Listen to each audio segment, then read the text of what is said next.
एक कॉलेज में पढ़ने वाला लड़का था। वो गरीब था परंतु पढ़ने में होशियार था। अरुण को बिगड़ी हुई चीजों को नया रूप देना अच्छा लगता था। वो कोई भी बिगड़ी हुई चीजों को एक अलग ही चीज बनाकर दे देता था। अरुण सच में यार, तुम में एक नया टैलेंट है। तुम बिगड़ी से बिगड़ी चीज को भी नया कर देते हो। ये टैलेंट नहीं, मेरा शौक है। मुझे ये सब करना अच्छा लगता है। मेरी बिगड़ी हुई चीजों में जिज्ञासा बनी रहती है और उन्हें मैं एक नया रूप दे देता हूँ, और ज्यादा कुछ नहीं। तुम अपने इस टैलेंट को बड़ी सादगी से मना कर रहे हो, पर तुम्हारा ये टैलेंट तो मैं जानता हूँ। क्या फायदा इस टैलेंट का? घर में तो वही रूखी सूखी खाकर गुजारा करना पड़ता है।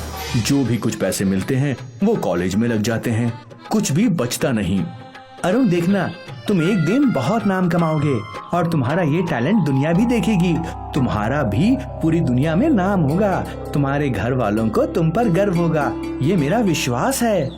दोनों आपस में बात कर रहे थे। तभी वहाँ एक घमंडी लड़की तानिया आती है।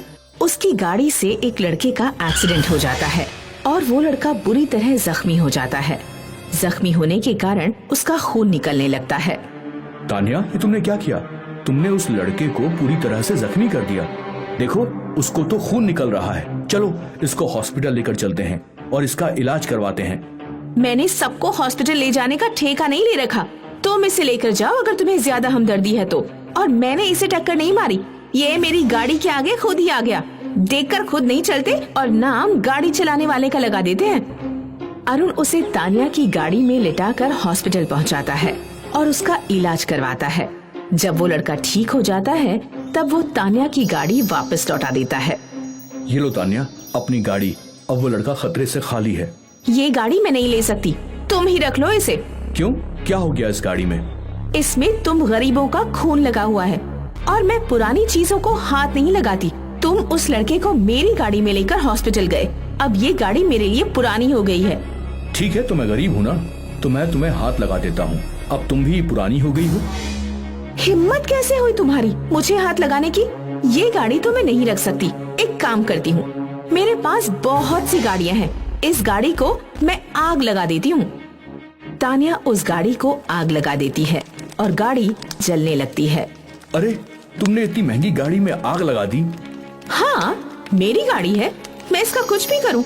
तुम्हें अब ये जली गाड़ी चाहिए तो तुम इसे ले जा सकते हो और इसमें अपने गरीब भाइयों को घुमा सकते हो। ये रही चाबी, तुम चाहे तो किसी को हॉस्पिटल पहुंचाओ या खुद घूमो, तुम्हारी मर्जी। अरुण उस जली हुई गाड़ी को घर ले आता है और उसके कुछ पार्ट्स जोड़कर एक फरारी बनाने की कोशिश करता है। तभी विकास वहाँ आ जाता है। अरुण क्या कर रहे हो? कुछ नहीं विकास, ये गाड़ी तानिया ने जला दी मेरी वजह से। अब मैं उसको ये नई गाड़ी बनाकर देना चाहता हूँ। अरुण, तानिया ने तुम्हारी इतनी बेइज्जती की, फिर भी तुम उसकी भलाई के लिए सोच रहे हो? ये उसका नजरिया है, मेरा नहीं। उसने सिर्फ इस बात पर अपनी नई गाड़ी जला दी कि उसमें गरीब बैठा है। अब ये गरीब ही उसको नई गाड़ी बना कर देगा। ये मेरा खुद से वादा है। ये वादा तुम बखूबी निभाओगे मेरे दोस्त, मुझे तुम पे गर्व है।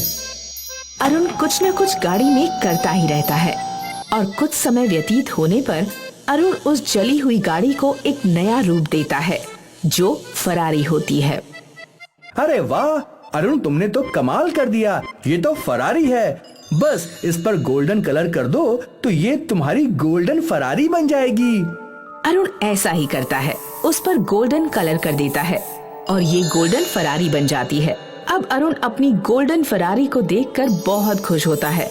वह गोल्डन फरारी को लेकर कॉलेज जाता है तो सब उसकी गोल्डन फरारी देखकर आश्चर्यचकित हो जाते हैं। तभी तानिया वहाँ आती है। अरुण, ये तुम्हारी फरारी तो बहुत अच्छी है, ये तो बहुत महंगी है। ऐसी गोल्डन फरारी तो मेरे पास भी नहीं है, तुम्हें कहाँ से मिली? तुम्हारी तो इतनी भी हैसियत नहीं कि तुम साइकिल ले सको और तुमने गोल्डन फरारी ले ली। बहुत खूब अरुण। नहीं नहीं तानिया, मैंने ये खरीदी नहीं, ये मेरी गाड़ी नहीं है। खरीदी नहीं है तो ये तुम्हारे पास कहाँ से आ गई? क्या तुमने चोरी की है या किसी से उधार ली है अपनी शान दिखाने के लिए? ये वही गाड़ी है तानिया जो तुमने अपने घमंड में आकर जलाकर रख दी थी और मैं इसको घर ले आया था। मैंने अपने आप से वादा किया था, तुमने जो गाड़ी बेवजह जलाई है मैं उसको एक नए रूप में तुम्हें दूंगा और मैंने ये गोल्डन फरारी बनाई। मैं मानता हूँ मेरी हसरत नहीं फरारी में घूमने की, पर यह भी नहीं चाहता कि मेरी वजह से किसी का नुकसान हो। तुम्हारे लिए एक गाड़ी की कीमत कुछ भी नहीं, पर हम गरीबों के लिए गाड़ी की बहुत कीमत होती है। अब अरुण मुझे माफ कर दो। मैंने घमंड में आकर तुम्हारी गरीबी का मजाक उड़ाया और तुमने गरीब होने के बावजूद मेरी गाड़ी को एक गोल्डन फरारी के रूप में बदल दिया। मैं अपने किए पर बहुत शर्मिंदा हूँ। मैं अपनी गलती सुधारना चाहती हूँ। अच्छी बात है तान्या, जब जागो तभी सवेरा। मैं तुमसे दोस्ती कर सकती हूँ। मुझे तुम्हारा ये रूप बहुत अच्छा लगा, जो अपनी परवाह किए बिना दूसरों की मदद करते हो। तुमने तो मेरा घमंड भी तोड़ दिया। आज के बाद मैं भी सबकी मदद करूँगी। हाँ हाँ क्यों नहीं, पर मुझसे दोस्ती करने से तुम्हें कुछ फायदा नहीं होगा। तुम नहीं जानते कि मुझे क्या फायदा होगा। ठीक है, आज से हम दोनों दोस्त हैं। अब अरुण और तान्या दोनों अच्छे दोस्त बन जाते हैं। धीरे धीरे तान्या अरुण को पसंद करने लग जाती है और वह उससे कहती है, अरुण, मैं तुम्हें बहुत पसंद करती हूँ और तुमसे शादी करना चाहती हूँ। पर वर कुछ नहीं, मैं शादी करूँगी तो तुमसे ही, नहीं तो कुंवारी रहूंगी। ठीक है, पर तुम्हें डोली में सिर्फ गोल्डन फरारी में ही आना होगा। जैसा तुम कहो। हिम्मतपुर नाम का एक गांव था, जहां सुषमा अपने बेटे और बहू के साथ रहा करती थी। सुषमा घर से बच्चों को ट्यूशन पढ़ाने का काम किया करती थी। सुषमा को बच्चों को पढ़ाना बहुत अच्छा लगता था।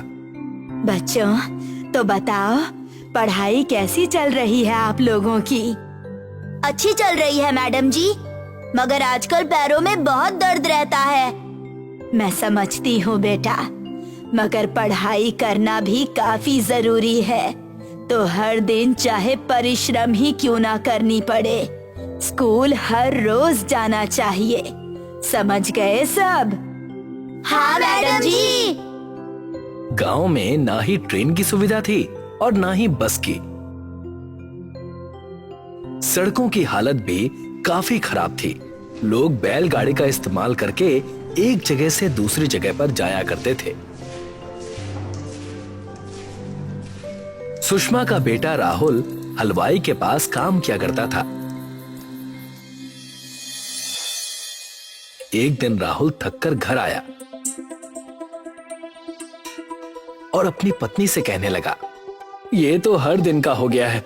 सुबह उठो और हर दिन पैदल चल के अपने काम पर जाओ, फिर काम खत्म होते ही वापस इतनी दूर तक चलकर घर आओ।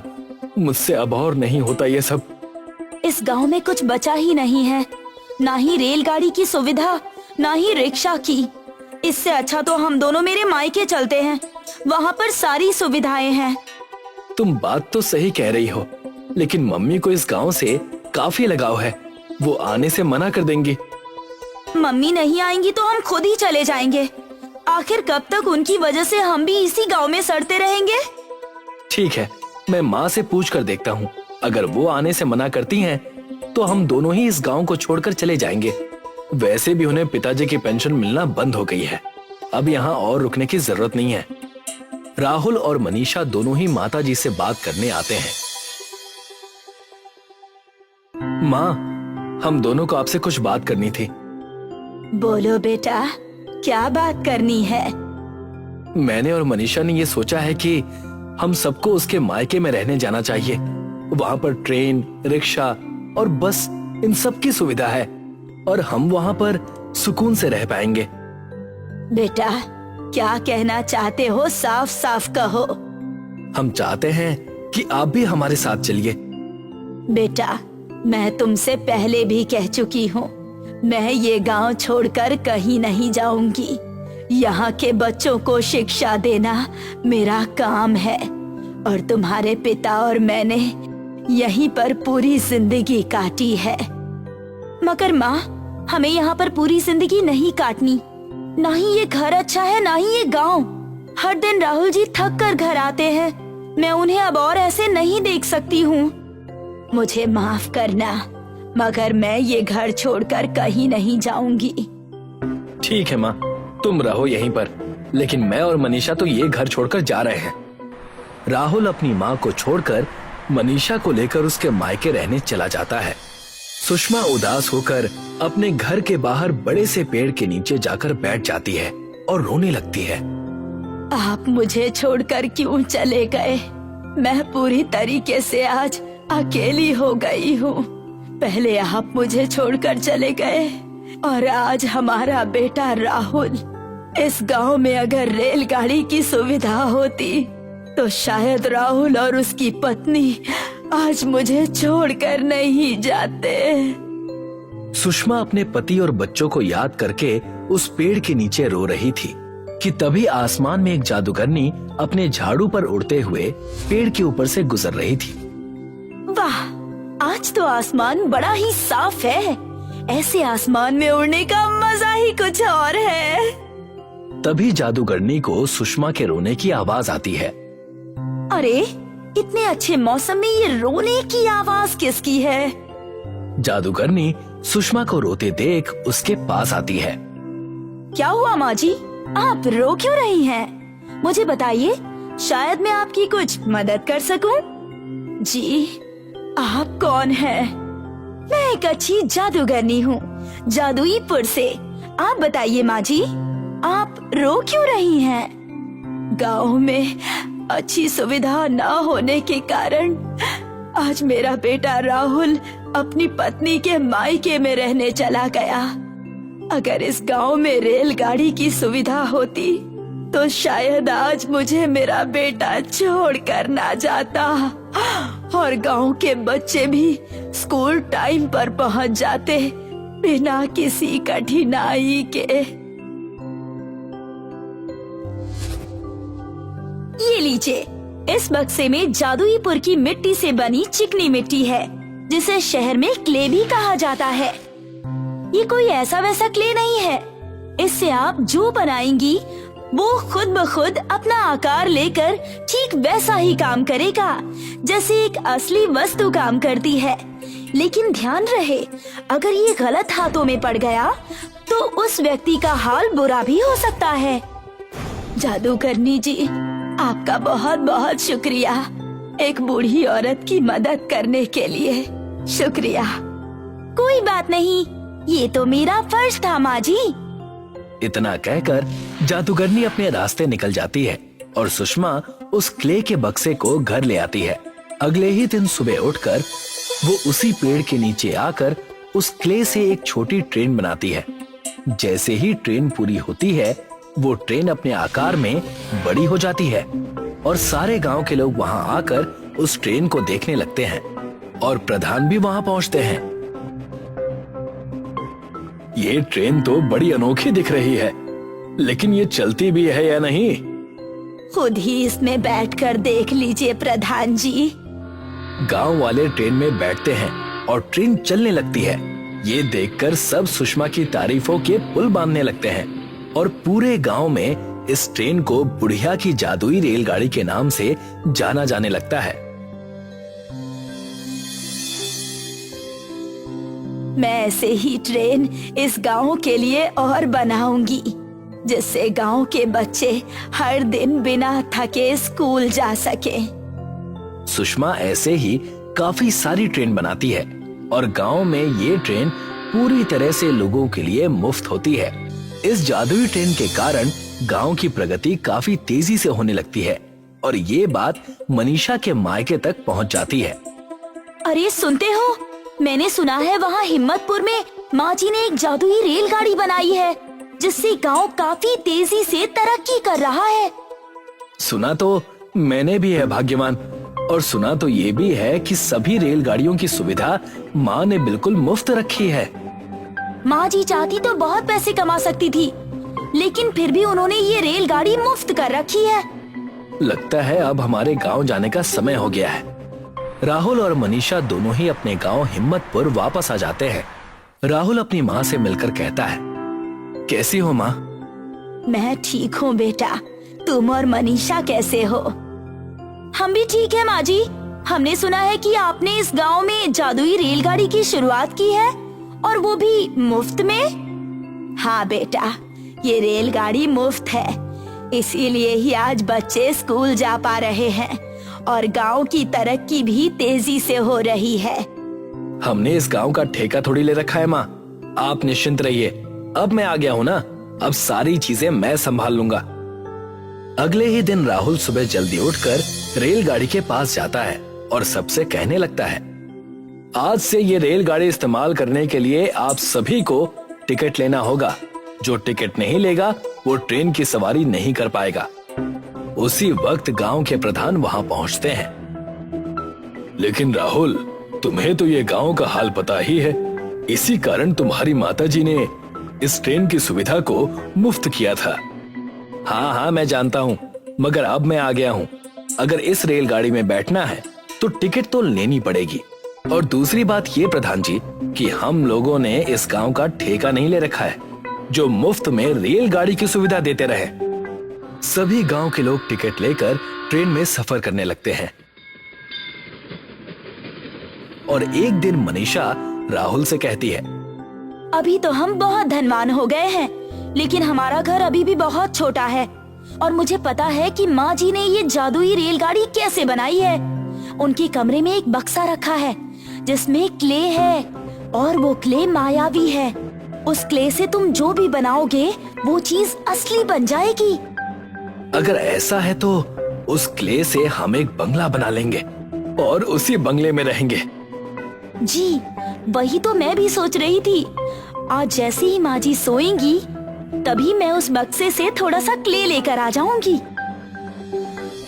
जैसे ही रात होती है वैसे ही मनीषा सुषमा के कमरे में जाकर उस बक्से में से थोड़ा क्ले ले लेती है। और अगली सुबह राहुल और मनीषा एक खुले मैदान में जाते हैं और वहां पर राहुल क्ले से एक बंगला बनाता है, मगर बंगले में दरवाजा बनाना भूल जाता है और वैसे ही क्ले वाला बंगला असली बंगले में बदल जाता है और दोनों ही बंगले में कैद हो जाते हैं। अरे, ये बंगला कितना बड़ा और अच्छा है। मगर मनीषा, हम ये बंगले से बाहर निकलेंगे कैसे? क्योंकि मुझे कोई दरवाजा नहीं दिख रहा है और मैं दरवाजा बनाना भूल गया था। क्या? अगर ऐसा है तो हम बाहर कैसे निकलेंगे? बाहर जाने का रास्ता जब नहीं मिलता तब दोनों ही बहुत निराश हो जाते हैं और मनीषा कहती है, ये सारी बातें हमारे साथ इसीलिए घट रही है क्योंकि हम लालच में अंधे हो गए थे। तुम सही कह रही हो भाग्यवान। मैंने जो गांव वालों के साथ किया उसी की सजा मिल रही है मुझे। उसी वक्त सुषमा बंगले के बाहर आती है। क्ले निकालकर एक दरवाजा बनाकर बंगले पर लगा देती है और अंदर चली जाती है। और जब राहुल और मनीषा सुषमा को देखते हैं तो उनकी आंखों से आंसू आ जाते हैं। मुझे माफ कर दो माँ, मैं लालच में अंधा हो गया था। हाँ माँ जी, हमें माफ कर दीजिए। हमने जो किया आज हमें उसकी सजा मिल गई है। कोई बात नहीं बेटा, तुम्हें अपने किए पर पछतावा है। मुझे इसकी बहुत खुशी हो रही है। मुझे तो बस इसी बात की खुशी है। शुक्रिया माँ, आप जैसा और कोई नहीं है। मैं आज ही रेलगाड़ी की टिकट बेचना बंद कर दूंगा और हमेशा आपके साथ रहूंगा। चटपटागंज नाम का एक सुनहरा गांव था। वहाँ राम खिलावन अपने परिवार के साथ खुशी खुशी रहा करता था। चटपटागंज गांव के ज्यादातर लोग दूध और कपड़ों का व्यापार किया करते थे। सब कुछ धीरे धीरे हो रहा है। आमदनी पहले से आधी गिर चुकी है। तुम हमसे चतुराई ना करो। गांव वालों को भले बेवकूफ बना लो, पर मैं अच्छे से जानता हूँ तुमने खूब पैसे बटोर रखे हैं। मुझे ताजुब इस बात से हो रहा है कि तुम इतने यकीन से कैसे कह रहे हो। राम खिलावन बेटा, तुम आ गए। वो दरअसल कुछ पैसे चाहिए थे। मैं पास के ही रिश्तेदारी में न्योता निभाने जा रहा हूँ। वो क्या है ना कि उनके यहाँ लड़की की शादी है। अब कुछ न कुछ तो हमें देना ही होगा। जी पिताजी, ये भी कोई कहने की बात है। ये लीजिए, ये कुछ पैसे हैं, आप न्योता करके आइए। राम खिलावन के पिताजी बड़ा खुश थे और वहाँ से रिश्तेदारों के पास चले गए। दूसरी ओर राम खिलावन की पत्नी रूपा देवी उनसे चिढ़ गई। जब भी पिताजी को पैसे देने होते हैं तो तुम हमेशा सरवन कुमार बन जाते हो। तुम मायके अभी कुछ ही दिन पहले तो गई थी और न्योता हटारी करना अच्छी बात होती है। क्या फायदा ऐसे इज्जत का जब घर और अनाज का कोई ठिकाना ही नहीं है। रूपा देवी की कड़वी बातें सुनकर राम खिलावन वहाँ से चला जाता है और जाकर अपने दोस्तों के पास ही के रेलवे स्थानक में उनसे मिलता है। कलवा और राम खिलावन उसी स्थान पर कोयला चुराकर बेचने का काम बरसों पहले किया करते थे। आओ राम खिलावन आओ, तुम्हारी ही तो मैं राह देख रहा था। कलवा, मैं आज तुम्हारे साथ कोयला चुराने नहीं आ सकूंगा।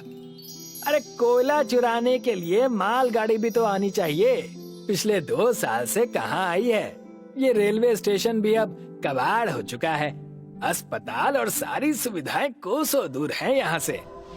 दूध का व्यापार भी ठीक से नहीं चल रहा, न खेतों से अच्छी फसल आ रही है। पता नहीं कौन से बुरे कर्म हमारे सर पर बोझ बनकर पड़ चुके हैं। लगता है आज रूपा भाभी ने फिर से तुम्हें जला हुआ चावल खिला दिया है। नहीं कलुआ भाई, मुझे खुद पर ही संदेह होने लगा है। मैं ये सब क्या कर रहा हूँ?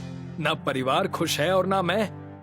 कलुआ और राम खिलावन वहाँ बातें कर ही रहे थे कि वहाँ पर उस गांव का सरपंच एक अच्छी सी बाइक पर बैठकर उनके पास आ गया और उन्हें देखकर उनसे कहने लगा, तो दोनों चंगू मंगू यहाँ पर हैं। ये देख रहे हो, एक बिलाती गाड़ी है और इस खुशी में आज दावत है। तुम आ जाना वहाँ पर। जरूर सरपंच साहब, हम सांझ होते ही वहाँ पर आ जाएंगे और आकर सारी तैयारी कर देंगे। तब कलवा अपने खुराफाती दिमाग में कुछ सोचकर राम खिलावन से कहता है, आज शाम को बड़ा उत्पात होने वाला है। तुम देखना, सबके होश उड़ जाएंगे। मैं कुछ समझा नहीं, तुम ऐसा क्या करने वाले हो? चलो दावत में मिलते हैं। राम खिलावन अपने परिवार को लेकर सरपंच के दावत में चला जाता है। इनके घर बिजली भी है। हमारे पूरे गांव में बिजली पिछले साल से नहीं आई है। कुछ भी कहो, सरपंच जी ने इंतजाम तो बढ़िया किया है। अरे राम खिलावन आ गए, जाओ जाकर वहाँ से बर्फ का पानी टैंकर में भरवा दो। जी सरपंच साहब। सरपंच के यहाँ जाते ही सब अपना अपना काम करने लगते हैं। उतने में वहाँ पर सरपंच की जोर से चिल्लाने की आवाज आती है। हाय राम, मेरी गाड़ी चोरी हो गई, मेरी गाड़ी चोरी हो गई। अरे मेरी गाड़ी चोरी हो गई। कैसे सरपंच हो? तुम्हारे सामने से कोई गाड़ी चुरा कर ले गया। सबकी नजरों के सामने से गाड़ी चोरी हो गई। हाय राम। सरपंच अपने बिलायती बाइक को ढूंढने की बहुत कोशिश करता है, लेकिन उसे बाइक कहीं भी नहीं मिलती। राम खिलावन सारी बातें समझ जाता है और कलवा को गांव में ढूंढने लगता है। तुम यहाँ हो? इतने दिनों तक कहाँ थे तुम? पूरे 6 महीने से तुम गायब हो। तुम्हारा कोई अता पता भी नहीं है। अबे थम जाओ और चलो मेरे साथ, तुम्हें एक चीज दिखानी है। कलवा राम खिलावन को लेकर उस रेलवे स्थानक पर चला गया और वहां जाकर सरपंच की गाड़ी को दिखाने लगा, जो रेलवे पटरी पर खड़ी थी और पूरी रेल मोटरसाइकिल लग रही थी। आगे से मोटर बाइक और पीछे से रेलवे के डब्बे उस गाड़ी में जुड़े हुए थे। उस मोटर बाइक के पहिए पूरे लोहे के थे, जैसे कि ट्रेन के हों। ये सब क्या है? तुम रेल की पटरी पर गाड़ी दौड़ा रहे हो? आखिर हो क्या गया है तुम्हें? कुछ भी बोलने से पहले तुम मेरे साथ इस गाड़ी पर बैठो। मैं तुम्हें एक जगह लेकर चलता हूँ। ना चाहते हुए भी राम खिलावन कलवा के उस रेल मोटरसाइकिल में बैठ जाता है और कलवा उसे चलाकर कुछ दूर कई साल पुराने खंडर जैसे रेलवे स्टेशन पर लेकर जाता है और वहां जाकर देखता है कि पूरा स्टेशन मरीजों से भरा हुआ है। मैं तुम्हें सारी सच्चाई बताता हूँ। जिस रात सरपंच जी के यहाँ दावत थी, उस रात मैं ये बाइक चुराकर वहाँ से अच्छी जिंदगी बिताने के लिए भाग रहा था। लेकिन घटना चक्र ऐसा हुआ कि आज मैं इस मुकाम पर हूँ। उस वक्त हुआ क्या, ये तो बताओ। मैं गाड़ी चुराकर वहाँ से जंगल की ओर भाग गया और वहाँ जाकर मैंने देखा कि एक परिवार बहुत ज्यादा परेशान है। हे भगवान, मेरे बच्चे को कोई बचा लो। मेरे बच्चे को एक जहरीले सांप ने काट लिया है। कोई बचाओ, अरे कोई बचाओ। बाबा, मेरे शरीर में बहुत दर्द हो रहा है, मुझे नींद आ रही है। अ, अ, अ, अ। बेटा, तुम्हें कुछ नहीं होगा, मैं तुम्हारा ध्यान रखूंगा। वो उस बूढ़े बाबा और उस बच्चे को परेशान देखकर उनके पास जाता है और उनसे कहता है, क्या हुआ बाबा जी, वो बच्चा क्यों रो रहा है? लगता है तुम्हें भगवान ने भेजा है। बच्चे को एक सांप ने काट लिया है, बच्चे की जान को खतरा है, जल्द से जल्द अस्पताल ले जाना होगा।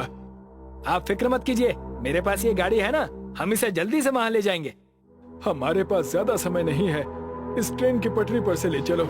अगर ऐसा है तो मैं इस गाड़ी का पहिया बदल कर ट्रेन का पहिया डाल दूंगा, आप बच्चे को तैयार कीजिए। कलवा उस रेलवे स्थानक पर जाता है और एक बंद पड़े मालगाड़ी से ट्रेन के पहिए निकालकर उस सरपंच के मोटरसाइकिल में लगा देता है और पीछे ट्रेन का टूटा हुआ डब्बा जोड़ देता है। कलवा उस बच्चे को अपने बनाए हुए रेल मोटरसाइकिल में बिठाकर पटरी के रास्ते से होते हुए ही वैद्य जी के पास पहुंचता है। बाबा, मुझे बहुत दर्द हो रहा है। नहीं बेटा, तुम्हें कुछ नहीं होगा। कलवा उस बच्चे को वैद्य जी के पास सही समय पर पहुंचा देता है और वैद्य जी उसका इलाज करते हैं, जिससे कि वो बच्चा एकदम तंदुरुस्त हो जाता है। धन्यवाद बेटा, तुम भगवान के भेजे हुए चिराग हो।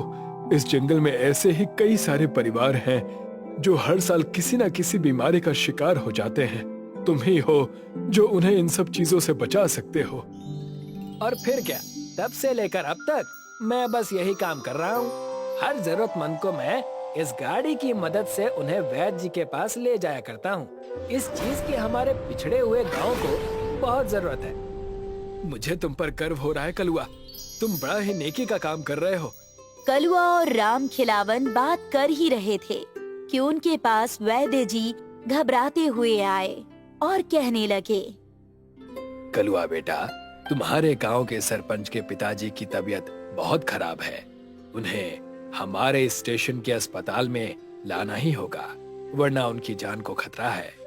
राम खिलावन कलुआ के साथ उस रेल मोटरसाइकिल में बैठकर दोबारा गांव जाता है और सरपंच जी के पिताजी को जख्मी हालत में वैद्य जी के पास चिकित्सालय में लेकर आता है। तुम्हारी इतनी हिम्मत, तुमने मेरी गाड़ी चुराई। अरे देखो, मैं ये काम लोगों की भलाई के लिए कर रहा हूँ। ट्रेन की पटरी पर अब ट्रेन का आना बंद हो गया है, इसी वजह से मैं लोगों का ख्याल रखता हूँ। सरपंच जी कुछ कहते उससे पहले सरपंच जी के पिता ने सरपंच जी से कहा, तुम पागल हो, ये दोनों नेकी का काम कर रहे हैं। अगर ये गाड़ी ना होती तो आज मेरे प्राण संकट में होते।